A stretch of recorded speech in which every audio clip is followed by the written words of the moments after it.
আসসালামু আলাইকুম বন্ধুরা, আমি আজকে একটা ভিডিও নিয়ে আসছি। ছোট্ট একটা ভিডিও নিয়ে এসেছি বাচ্চাদের হেলদি খাবারের জন্য। আমি আমার বাচ্চাকে হেলদি খাবার কীটা দিচ্ছি সেই ভিডিওটাই তুলে ধরলাম।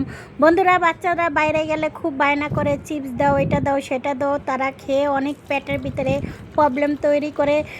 এই জন্য আমি আজকে একটা ভিডিও তুলে ধরলাম। বন্ধুরা, এখানে আমি দুধ দিয়ে দিচ্ছি, 1 কাপের মতন দুধ দিয়ে দিচ্ছি। আর এখানে আমি বিদেশি চকো কেক দিয়ে দিচ্ছি।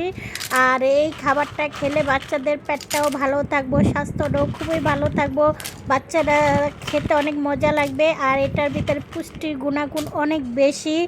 এই জন্য বন্ধুরা, দেখেন কালারফুল এক একটা, মানে এটা ভিজালে সুন্দর একটা কালার দেখা যায়। বাচ্চাদের জন্য খুবই ভালো একটা, মানে দেখতে খুবই লগুনির মতনে। আর এখানে যদি আমরা এভাবে যদি বাচ্চাদেরকে দেই, তাহলে তারা বাইরের খাবারটা একটু কম নেশার দিকে যাবে। আর আমার বাচ্চারা তো খুবই বাসার থেকে বেরোলেই বাইরের খাবারের দিকে নজর। আর বাইরের কি খাবার, পচা দচা খাবার খেয়ে ওদের সব সময় গ্যাস হয়ে থাকে। আর এভাবে যদি আমরা একটু বাচ্চাদের প্রতি কেয়ার করি, তাহলে বিদেশি বাচ্চাদের মতন হেলদি থাকবো, স্বাস্থ্য ভালো থাকবো, দেখতে মাশাল্লাহ সুন্দর লাগবে। আর আমরা প্রত্যেকটা বাঙালির এই তো নিজে টেনশনে বাসি না, বাচ্চার কেয়ার করব কি। কিন্তু বিদেশিরা অন্যরকম। বিদেশিরা তাদের বাচ্চার প্রতি খুবই অ্যাক্টিভ। ভালো লাগলে লাইক কমেন্ট শেয়ার করে